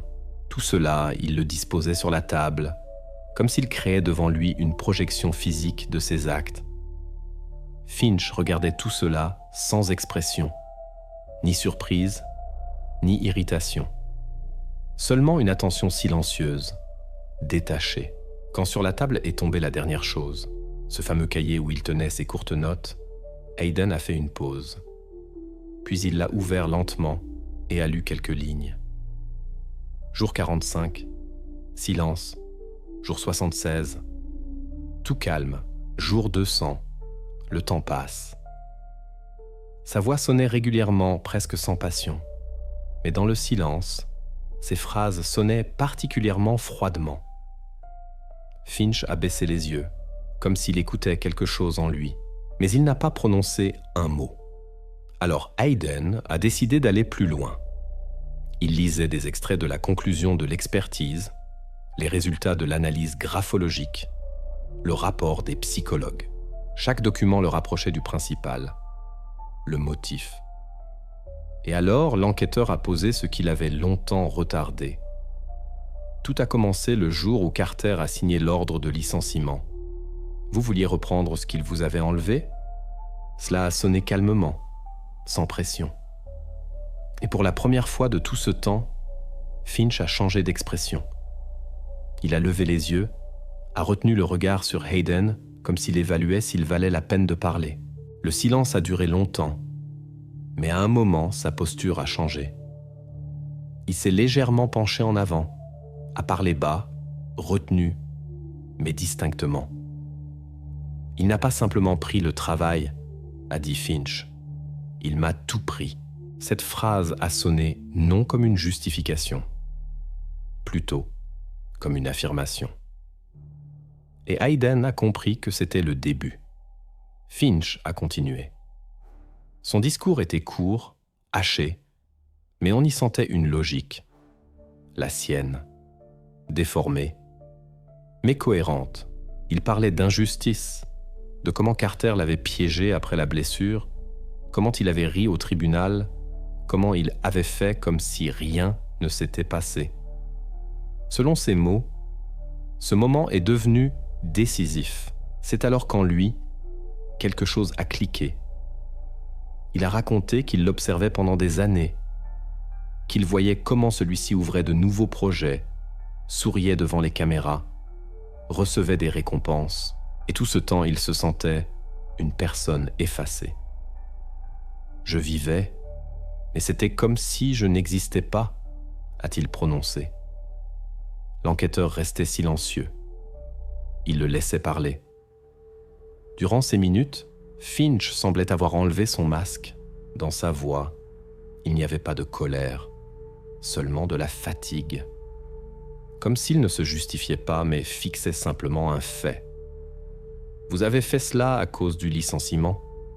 a précisé doucement Hayden, le regardant droit dans les yeux. Finch l'a regardé longuement, puis a expiré et a dit « Robert Carter a pris mon travail, mon avenir. J'ai pris le sien. » Cette phrase est entrée dans le procès-verbal presque sans changement. Elle est devenue clé pour toute l'affaire. Non comme reconnaissance formelle, elle était de toute façon évidente, mais comme symbole de sa logique déformée. Pour Finch, ce n'était pas un crime. Dans sa représentation, c'était une restauration de l'équilibre, l'achèvement d'une ancienne dette. Après ces mots, il s'est tu à nouveau. L'enquêteur a compris qu'il ne dirait plus rien. L'interrogatoire s'est terminé comme il avait commencé, dans le silence. Mais maintenant, c'était différent. C'était le silence non du déni, mais de la prise de conscience. Quand il a été sorti de la pièce, Hayden s'est resté assis plusieurs minutes, regardant la table encombrée de preuves. Tout cela ne ressemblait pas à des documents d'affaires, mais à une chronique de la lente destruction d'un homme, un seul, qui n'a pas pu pardonner et a vécu le reste de sa vie à l'intérieur de son offense. À partir de ce moment, l'enquête s'est considérée comme terminée. Toutes les réponses avaient été obtenues. Il ne restait qu'à préparer les documents pour le tribunal et à attendre ce jour où tout cela résonnera déjà dans la salle d'audience, aux jurés, aux avocats et à Robert Carter lui-même, qui entendra pour la première fois pourquoi exactement il a été choisi comme cible. Après cet interrogatoire où pour la première fois a retenti sa phrase d'aveu, les enquêteurs ont décidé de prendre un risque et de mener encore une interview. Ils sentaient que Finch n'avait pas tout dit, et c'était une impression correcte. Quand il a été amené à l'interrogatoire à nouveau, il avait l'air plus calme, comme s'il voulait lui-même parler, non pour se justifier, plutôt pour terminer sa propre histoire. Cette fois, la conversation a commencé sans prélude. L'enquêteur a seulement prononcé « Vous avez déjà expliqué pourquoi. Il reste à comprendre. Comment ?» Finch s'est tu longtemps, puis a légèrement souri. « Vous ne comprendrez de toute façon pas, » a-t-il dit. Mais après une pause, il a commencé à parler, lentement, régulièrement, avec cette même précision froide avec laquelle, visiblement, il construisait son plan. Il a raconté que l'idée lui était venue il y a de nombreuses années, quand, selon ses mots, tout à l'intérieur s'est brisé. Alors il s'était promis que Carter ressentirait la même impuissance que lui. Mais il fallait faire cela non simplement brutalement. Il voulait que cela dure, qu'il vive avec cela, se réveille avec cela et ne puisse jamais oublier. Finch a commencé à décrire comment il choisissait l'endroit, longtemps, méthodiquement, comme s'il ne s'agissait pas d'un crime, mais de la construction d'un nouveau projet. Il voulait que tout ait l'air parfait, murs solides, bonne isolation acoustique, pour que personne n'entende, pour qu'il n'y ait pas d'odeur d'humidité, pour que on puisse y vivre longtemps. Ces mots, il les a prononcés sans la moindre hésitation, comme s'il s'agissait d'une solution technique. L'enquêteur, essayant de garder un calme extérieur, a demandé « Quel était le but final ? Que comptiez-vous faire avec elle ensuite ?» Finch n'a pas répondu tout de suite. Il a baissé les yeux, comme s'il cherchait ses mots, puis a dit régulièrement « Rien, juste attendre. » Au début, les enquêteurs ont pensé qu'il s'agissait du temps, mais quelques secondes plus tard, il a continué et le sens est devenu clair. Il ne comptait pas lui faire du mal physique. Du moins, pas tout de suite. Son plan était autre, bien plus élaboré. Il voulait la garder enfermée jusqu'à ce que arrive le moment. Et ce moment, comme il s'est avéré plus tard, devait être sa majorité. Il considérait que, quand elle aurait 18 ans, tout se terminerait. Je l'aurais simplement relâchée. Qu'elle rentre chez elle, a-t-il dit tout à fait calmement. L'enquêteur a précisé « Pourquoi attendre tant d'années ?» Et alors a retenti la phrase qui est entrée dans l'histoire de l'affaire comme l'un des moments les plus monstrueux. Finch a répondu « Parce qu'alors j'aurais rendu à Carter non pas sa fille, mais ce qu'il a lui-même gâché. Qu'il vive avec ça. » Ces mots n'ont pas été dits sur l'émotion. Il les a prononcés avec le même calme avec lequel d'autres personnes racontent des réparations ou la météo. L'enquêteur a noté qu'à ce moment, dans sa voix, il n'y avait pas l'ombre d'un repentir. Seulement une conviction froide que son acte était logique et mérité. Cet aveu a tout changé. Jusqu'à ce moment, l'enquête considérait l'affaire comme un enlèvement prémédité, peut-être dans un but de vengeance. Mais maintenant, il est devenu clair. Le plan était plus profond et plus sombre qu'on ne le supposait. Il voulait détruire la vie de Carter non par une action, mais par un temps long, douloureux. Transformer celui-ci en otage de sa propre culpabilité. L'enregistrement de l'interrogatoire a été mené dans son intégralité. Chaque mot, chaque pause, chaque intonation de Finch est entrée dans le procès-verbal. Sa reconnaissance est devenue cette preuve qui ne nécessitait plus d'interprétation. Il a lui-même décrit la structure du crime, expliqué lui-même le motif, confirmé lui-même le calcul et la préméditation. Après cela, les enquêteurs ont ajouté dans l'acte d'accusation un point supplémentaire. Maintenant, il ne s'agissait pas simplement d'enlèvement.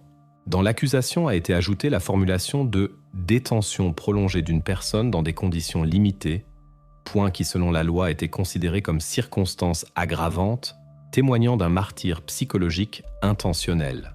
Quand Finch a été sorti de l'interrogatoire, il avait toujours l'air calme. Pas un muscle sur le visage n'a bougé. Il semblait qu'il était satisfait d'avoir enfin été entendu, comme si tout ce temps il attendait simplement l'occasion de prononcer son dernier mot. Et l'enquêteur Hayden Jones est resté longtemps assis dans la pièce après son départ. Devant lui se trouvait l'impression de la sténographie, et il relisait la dernière phrase encore et encore, incapable de se débarrasser du sentiment que derrière ces mots, non seulement une vengeance personnelle, mais quelque chose de plus ancien, froid, comme la haine elle-même. Cet interrogatoire est devenu le dernier. Après lui, l'enquête a officiellement terminé la collecte de preuves.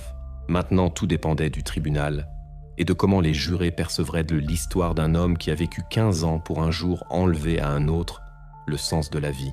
Quand les enquêteurs préparaient déjà les documents pour le tribunal, il restait une lacune, le jour de l'enlèvement lui-même. Tout le reste était établi, chaque détail confirmé. Mais justement ce matin, avec lequel toute l'histoire a commencé, restait encore flou. Il n'y avait pas de témoins, pas d'enregistrement de caméra, personne n'avait rien vu. Comment un homme a-t-il pu disparaître avec elle en plein jour, dans un quartier tranquille où tout le monde connaissait tout le monde? L'enquêteur Hayden Jones savait que s'il n'obtenait pas de lui un récit direct, cela resterait une tâche sur toute l'enquête. Et c'est pourquoi, le dernier jour avant la clôture de l'affaire, il est revenu vers Finch. Cette fois sans documents, sans phrases bruyantes, sans table encombrée de preuves. Simplement une question. Comment cela s'est-il passé?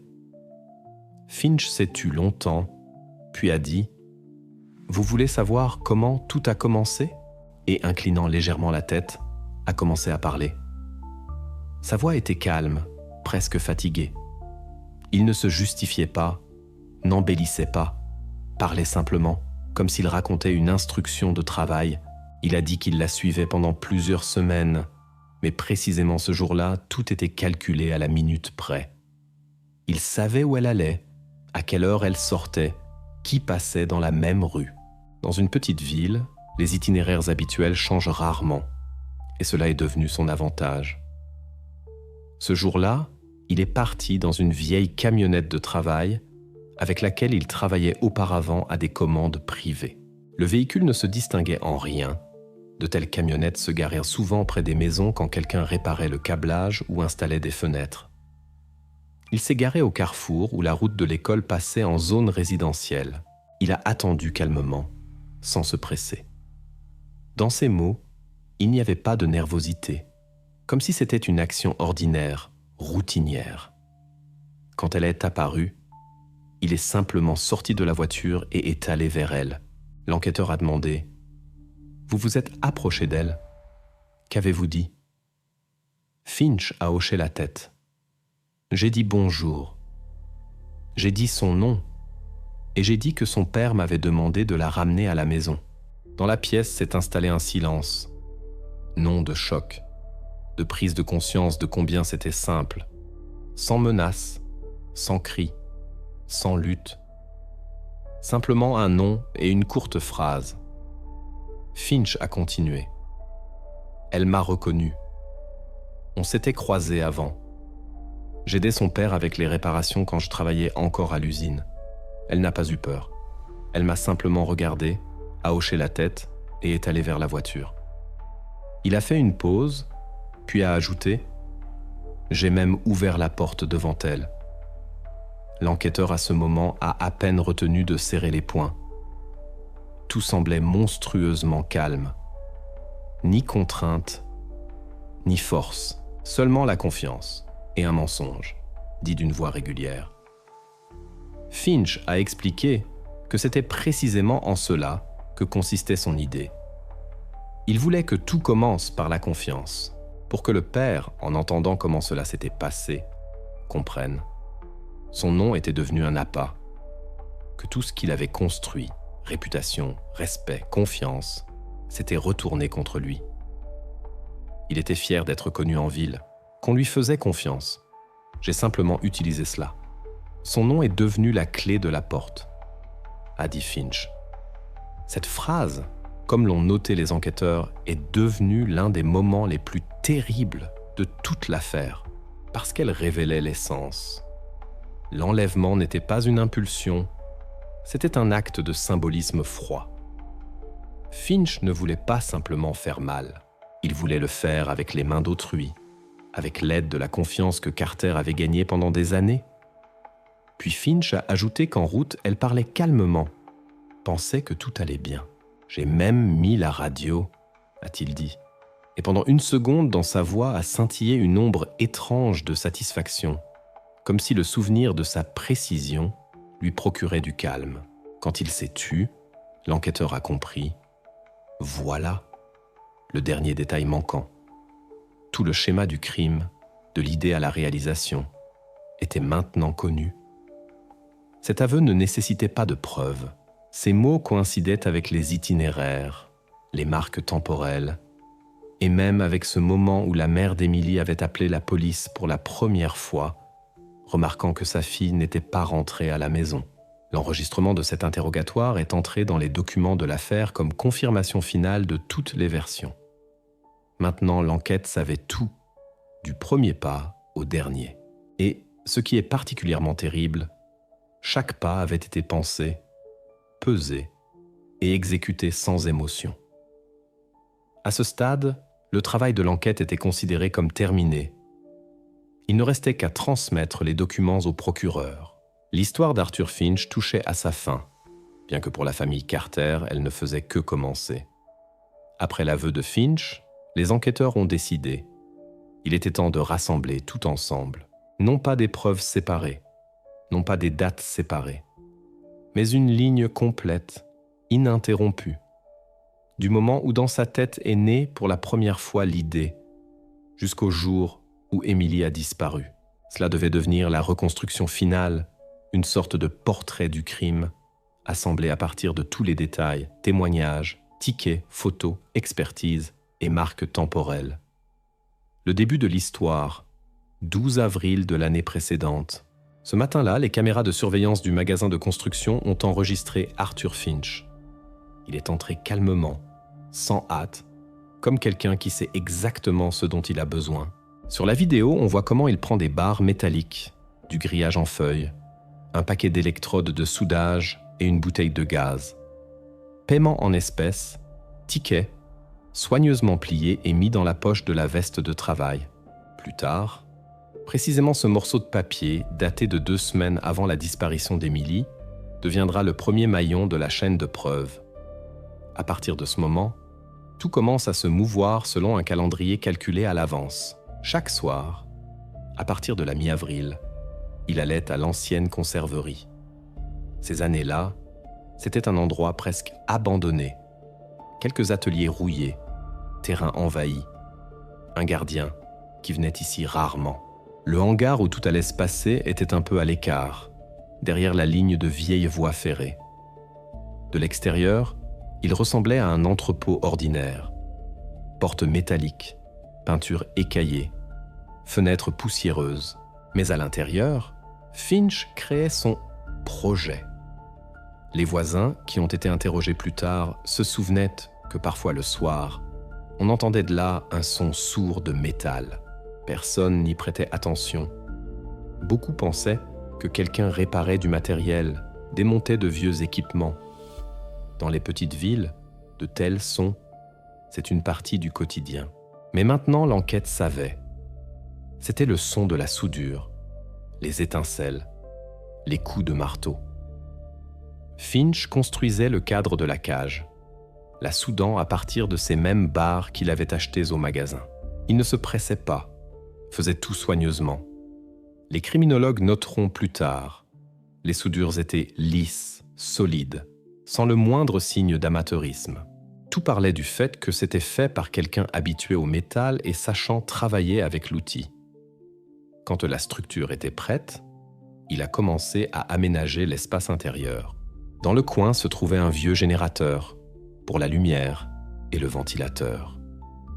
Sur le sol, des couvertures soigneusement disposées, apportées, comme il s'est avéré plus tard, de sa propre maison. On a trouvé aussi un vieux canapé avec un pied cassé et des chutes de planches avec lesquelles il avait nivelé le sol en béton. Sur le mur, un crochet, où plus tard, il accrocherait son journal. Ce même, où ensuite il écrira de courtes lignes terriblement sèches, jour 1, tout calme. L'enquête a reconstitué aussi la séquence des observations. Selon les données trouvées dans ses affaires, Finch avait commencé la surveillance d'Emily environ 1 mois avant l'enlèvement. Il avait fait plusieurs impressions de la carte du quartier où elle vivait et y avait marqué l'itinéraire de l'école à la maison. Sont apparues des inscriptions avec l'heure, probablement faites selon les observations. 14h35, sort des portes.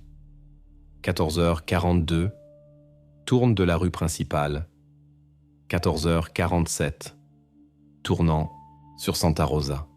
Il avait même marqué les points où les voitures s'arrêtent rarement, visiblement pour savoir où il n'y aurait pas de témoins. Le jour de l'enlèvement, 26 avril. Matin, temps clair, Journée d'école ordinaire.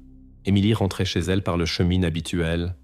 Finch était parti à l'avance dans sa vieille camionnette et avait pris position au carrefour où la route passait en zone résidentielle.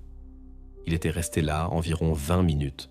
La caméra du magasin voisin a enregistré une camionnette blanche sans plaque. Plus tard, ce cliché confirmera l'heure et le lieu. Quand elle s'est approchée, il est sorti, a dit bonjour et a prononcé cette fameuse phrase qui lui a ouvert la porte de sa confiance. Il a utilisé le nom du père, a dit que celui-ci lui avait demandé de la ramener. Aucune menace, aucune force, tout, simplement, calmement, ordinaire. Elle est montée dans la voiture d'elle-même. D'après les documents de l'affaire, on sait que le trajet de l'endroit où il l'a prise jusqu'au hangar prenait 7 minutes.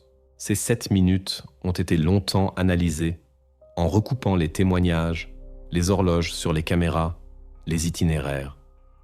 7 minutes et la personne a disparu de la ville. À 15h05, la camionnette a été enregistrée sur la vieille route menant à la zone industrielle. À 15h12, les portes du hangar étaient déjà fermées. À 15h18, dans son journal apparaissait la note « Jour 1 ». Ensuite, tout était planifié. Il avait préparé à l'avance les verrous, ajusté la ventilation, pensé à comment masquer le son. Tout cela deviendra plus tard l'argument le plus important de l'accusation, la preuve qu'il n'y avait ni hasard, ni élan momentané. Tout, de l'achat de l'armature à la note dans le journal, existait dans une série unique, logique. Les enquêteurs ont établi un schéma visuel. Sur le mur du bureau était accrochée la chronologie. Photo du magasin, copie du ticket, cliché de la camionnette de la caméra, carte de l'itinéraire et enfin, photo du hangar à l'intérieur duquel se trouvait la cage. Sur elle, une étiquette métallique avec un numéro ajouté plus tard par les experts. Tout se composait en une ligne droite, sans lacune, sans rupture. Cette reconstruction a montré chaque pas de Finch était conscient. Il n'y avait pas une seule erreur, pas une seule improvisation. Il n'agissait pas sur les émotions. Au contraire, il agissait comme un ingénieur. Tout calculé dans les moindres détails, préparé et exécuté. C'est précisément cette chaîne, de l'achat du métal à la première note dans le journal, que le procureur présentera ensuite au juré comme preuve de la pleine culpabilité d'Arthur Finch. Parce que dans cette histoire, il n'y avait ni hasard, ni impulsion. Il n'y avait qu'une logique froide, cohérente, menée à la perfection. Et maintenant, quand l'enquête avait reconstitué tout le déroulement des événements, il ne restait qu'une chose, le tribunal. Le procès d'Arthur Finch a commencé début novembre, près d'1 an après son arrestation. À ce moment, l'affaire était déjà devenue retentissante et la salle du tribunal était bondée de journalistes, d'habitants de la ville, ainsi que de personnes que cette histoire avait bouleversées jusqu'au plus profond d'elles-mêmes. L'atmosphère était particulière.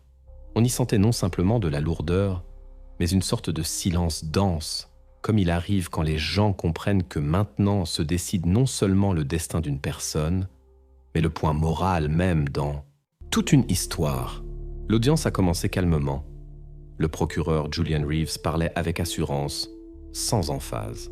Il a présenté toute la chaîne de preuves, tickets d'achat de l'armature, photographies des caméras, notes du journal, témoignages d'experts et d'enquêteurs. Tout ce que nous connaissons déjà se transformait maintenant en un discours sec, logiquement construit. Le procureur pas à pas a montré comment Finch planifiait, se préparait et exécutait ce qu'il avait conçu. Sur l'écran derrière lui défilaient des photographies du hangar, des copies de cartes, des schémas d'itinéraire, tout ce qui confirmait sa préméditation. Quand le procureur a terminé, une pause s'est installée dans la salle. Ceux qui suivaient l'affaire comprenaient, contre une telle quantité de faits, il n'existe pas de défense convaincante. Mais selon la loi, la parole revenait à l'avocat. La défense a choisi une ligne évidente. l'état mental de l'accusé. L'avocat de Finch, un homme au visage fatigué et à la voix basse, parlait des anciennes blessures, de comment l'homme s'était renfermé au fil des années, avait perdu le contact avec la réalité, vivait dans l'isolement. Il essayait de montrer Arthur non comme un monstre, mais comme un homme brisé qui n'avait pas su gérer son offense. À un moment, il a même cité la conclusion d'un ancien neurologue qui avait soigné Finch il y a de nombreuses années, laissant entendre que son état avait pu influencer sa perception de la réalité. Mais cet argument n'a pas tenu longtemps. Le procureur s'est levé et a lu la conclusion de l'expertise psychiatrique judiciaire. Il y était écrit noir sur blanc. La personne était consciente du caractère factuel et du danger social de ses actes et pouvait les diriger. Cette courte phrase, mais décisive, a rayé toute l'image de l'irresponsable construite par la défense. Après cela, la parole a été donnée aux témoins. À la tribune est monté Robert Carter. Il parlait non comme accusateur, comme père. Sa voix tremblait, mais il se tenait. Il a raconté comment cette année s'était passée, comment il attendait des nouvelles, comment tout dans sa vie s'était figé. Il ne parlait pas de douleur. Il parlait du fait que l'homme à qui il avait un jour fait confiance avait fait cela consciemment. Il avait tout calculé. Il n'était pas malade. Il était froid, a prononcé Carter. Dans la salle, beaucoup ont baissé les yeux. Finch, tout ce temps, restait immobile. Sur le visage, rien. Ni repentir, ni irritation, ni fierté. Il écoutait, mais comme s'il n'entendait pas. Seulement à un moment, quand le procureur a mentionné la phrase de sa confession, cette même, sur « j'ai pris le sien, comme il a pris le mien », sa mâchoire a légèrement tremblé. Et c'est tout. Quand est venu le moment du dernier mot, le juge s'est tourné vers lui et lui a proposé d'user du droit de s'exprimer. Finch a longuement regardé un point fixe, puis a légèrement secoué la tête. « Je n'ai rien à dire », a-t-il prononcé et a de nouveau baissé les yeux. Après cela, les jurés se sont retirés dans la salle de délibération. La salle s'est remplie d'un murmure sourd. Ces minutes semblaient une éternité. Chacun dans la salle comprenait. La décision était déjà évidente, mais le moment même de l'attente semblait s'étirer, forçant tous à le revivre, du premier jour à ce matin. 40 minutes plus tard, les jurés sont revenus. Le président s'est levé et a lu le verdict. Sa voix sonnait régulièrement, sans émotion, mais chaque mot semblait couper l'air dans la salle. Sur tous les points de l'accusation, reconnaître coupable. Le juge a précisé la formulation de la sentence. Emprisonnement à vie sans droit à libération conditionnelle.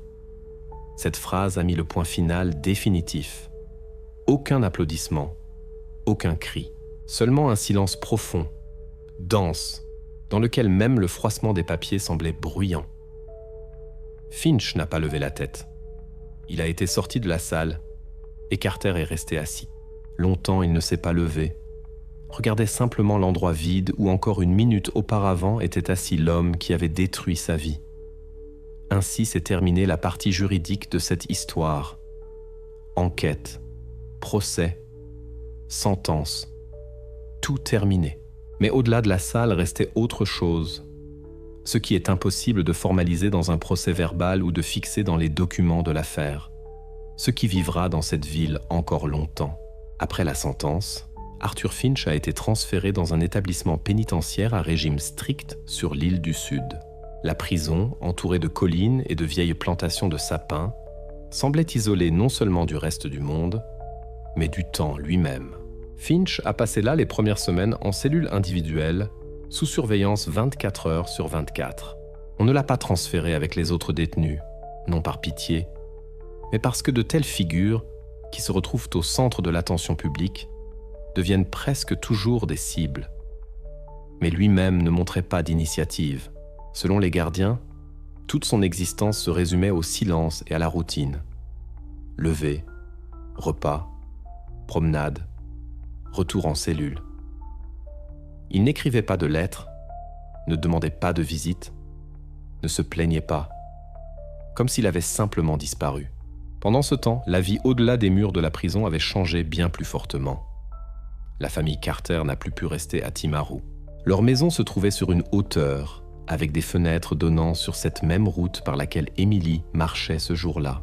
Au début, ils ont essayé de revenir au rythme habituel, mais la ville était maintenant perçue différemment, comme un lieu où tout rappelait le vécu.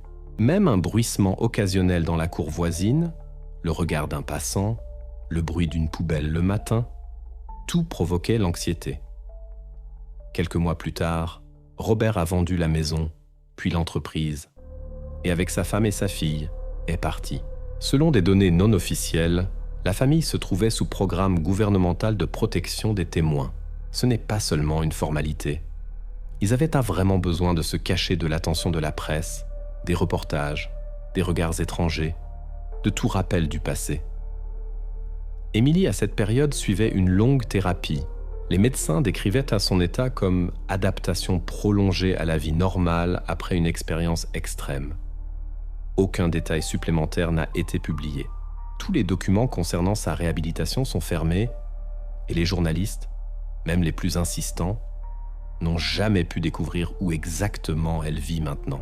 La dernière information officielle à son sujet, une courte déclaration de la famille par l'intermédiaire de l'avocat, « Nous sommes reconnaissants à la police et à tous ceux qui ont aidé à nous rendre la vie. Maintenant, nous avons besoin de temps pour apprendre à vivre à nouveau. Après cela, on n'a plus écrit sur eux. » Pendant ce temps, le vieux hangar à la périphérie de la ville, ce même lieu où Finch réalisait son plan, est devenu objet de controverse. Certains habitants pensaient qu'il fallait le laisser comme rappel, d'autres qu'il fallait l'effacer de la surface de la Terre pour que personne ne se souvienne plus de ce qui s'était passé. Finalement, les autorités de la ville ont pris la décision de le démolir. Les travaux ont commencé tôt le matin, sans annonce et sans attention superflue. En quelques heures, les bulldozers ont nivelé le bâtiment avec le sol. À sa place est apparue plus tard une zone avec une plaque « Entrée interdite »,« Zone dangereuse ». Et bien que formellement cela soit lié à l'assainissement de la zone industrielle, pour les habitants cela est devenu un symbole, une tentative de nettoyer le lieu de ce qui s'y était passé autrefois. Après cela, Timaru a comme expiré, mais l'air dans la ville avait changé. Les gens sont devenus plus prudents. Les portes qu'on laissait auparavant déverrouillées sont maintenant fermées à 2 verrous pour la nuit. Les voisins ont commencé à moins communiquer, inviter moins souvent les uns les autres. Quelque chose s'est invisiblement déplacé dans la conscience collective. Le crime de Finch n'a pas seulement détruit des destins, il a ébranlé le sentiment de sécurité, ce même sur lequel se construit la vie des petites communautés. Les chaînes nationales ont consacré à l'affaire des dizaines d'émissions. Experts, criminologues, psychologues analysèrent son comportement, discutaient de comment un homme vivant parmi d'autres avait pu pendant des années couver un tel plan. Dans les universités, son cas a été analysé comme exemple d'obsession pathologique. Les journaux écrivaient que l'affaire Finch avait changé la représentation de la sécurité provinciale, avait montré que le mal ne vient pas toujours de l'extérieur. Parfois, il vit à côté, derrière un mur mince, où la lumière brûle à la fenêtre le soir et où, à première vue, tout semble ordinaire. Des années plus tard, l'histoire d'Arthur Finch est devenue presque une légende, surtout parmi les enquêteurs et les étudiants en criminologie. Elle est citée dans les cours. On analyse les schémas psychologiques. On parle du rôle de la vengeance et de l'isolement. Mais pour les habitants de Timaru, ce n'est pas un cas d'étude, mais une blessure qui simplement ne saigne pas ouvertement. Et si auparavant cette ville était considérée comme un lieu où rien de terrible n'arrive, maintenant elle est devenue un symbole de l'inverse, un rappel que les ténèbres humaines ne connaissent pas de géographie. Elle ne vit pas seulement dans les grandes villes et ne se cache pas derrière le masque du monde criminel. Parfois elle habite dans les maisons les plus tranquilles, derrière des rideaux propres, dans l'appartement voisin, où quelqu'un pendant des années n'ouvre la porte à personne. Ainsi, l'histoire d'Arthur Finch est entrée dans la chronique criminelle de la Nouvelle-Zélande comme l'un des crimes les plus terribles, soigneusement planifiés et froids de l'histoire du pays. Et pour tous les autres, comme un avertissement. le mal le plus terrible ne crie souvent pas. Il attend simplement son heure, observant comment nous vivons. Pensons que cela ne nous touchera pas,